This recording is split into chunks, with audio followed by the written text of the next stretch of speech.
My name's Christopher Willson, and this is the Aurora. I found the Aurora in roughly 2008, and one day I was searching on Craigslist, and there she was. So I was very curious. I just wanted to take the tour, and then kind of fell in love with it past that.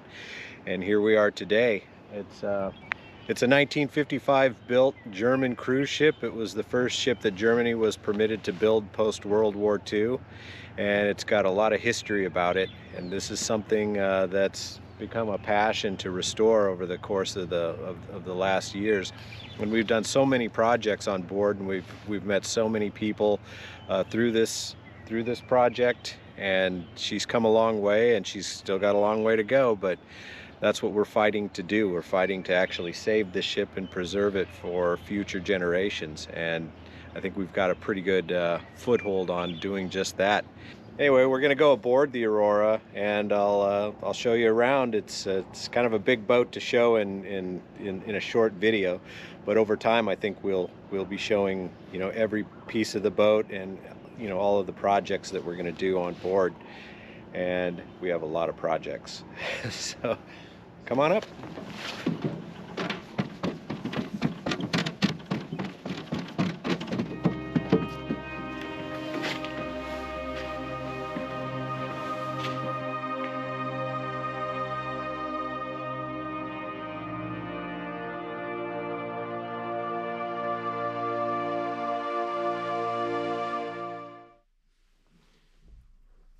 When we got the Aurora, it was completely filled full of stuff, and some of it was usable stuff, but just a lot of it was absolute garbage that we had to get rid of. So we had a small crew of maybe 5 or 6 people that we knew pretty well come over and help decipher what was what, and go through and take it all out to the deck. And these are our friends. So as we took it out, we would clear the room, and it actually, you could hear yourself echo in it a little bit more every time you pulled out some stuff. And every little bit that came out, you could just see the room transform back into the dining room that it used to be. Once we got everything out on each half, we would go over the floor and inspect it, and then roll paint onto the floor. A 2-part epoxy that actually has held up for quite a while so far. I think we're going to put some more coats on, but it started to look beautiful and shiny.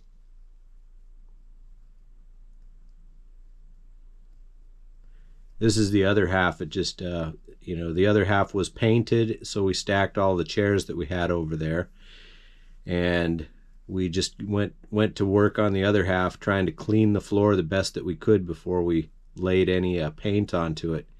And here it is, kind of complete.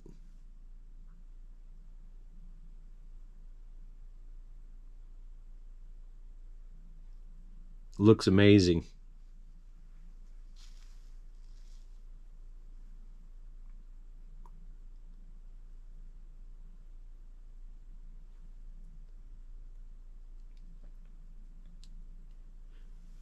So all the wood on the decks was completely destroyed, and it had like a membrane that sealed moisture in to help destroy all the wood even further.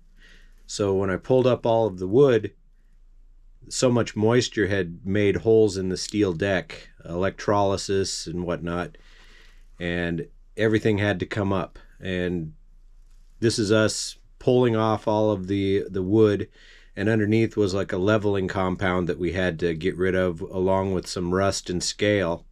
And then what we were left with was lots and lots of holes in the deck that were burrowed in by electrolysis. So it was a big job.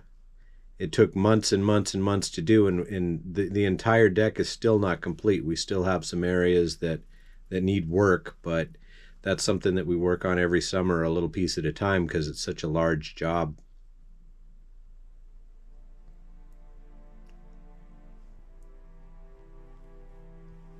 It's fun to watch the stack kind of build up of all of the wood. And what wood we could save, we're using for the handrails, for all the missing parts of the handrails.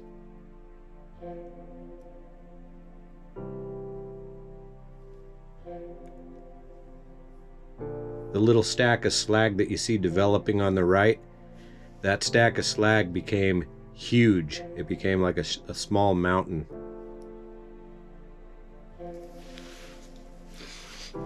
So we started in on the rails, trying to put them in exactly how they came out, welding little sections on at a time, replacing metal. It was a huge job, and we've got a lot of it done, but there's still some of it to do. And that's another thing that we work on every summer, trying to, bring the decks back to where they used to be. They were ugly.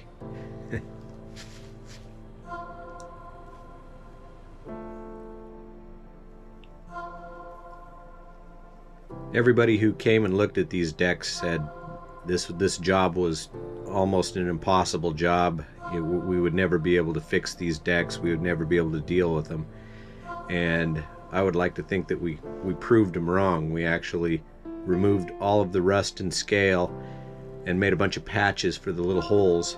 And to this day, 95% of the deck doesn't leak.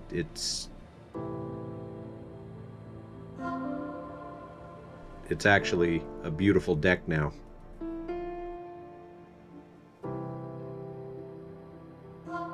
Around the house, the water would seep in and it would create rust on the base plate.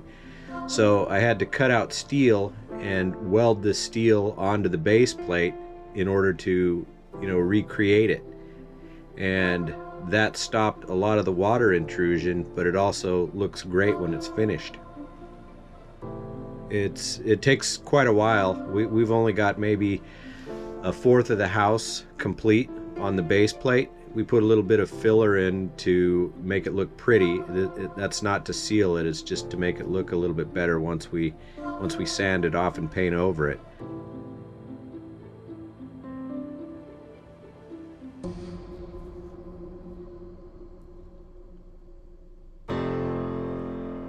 It's almost ready to paint. And this is a coat of gray marine paint that held up really well, and it stopped immediately all of the water intrusion, and it looked like it did when the ship was new. This was one of my favorite projects. It's the lower entry, and it had looked like this for many years. Like, it had a concrete floor that was deteriorated.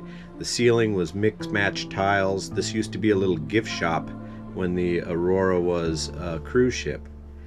And underneath had random wiring, network cables, just a bunch of junk for wires underneath. So we pulled out the unused wires and disposed of them. And we started working on the floor and the ceiling at the same time. And once we actually completed that task of laying the carpet and putting in the new floor, we were able to start working on more sections like the walls. And it turned out spectacular, and it took a few months to actually complete this, but to this day it still looks brand new.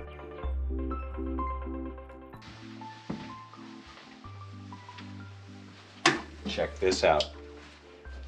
Come back next time for a tour of the boat. This is going to be a pretty good tour this time.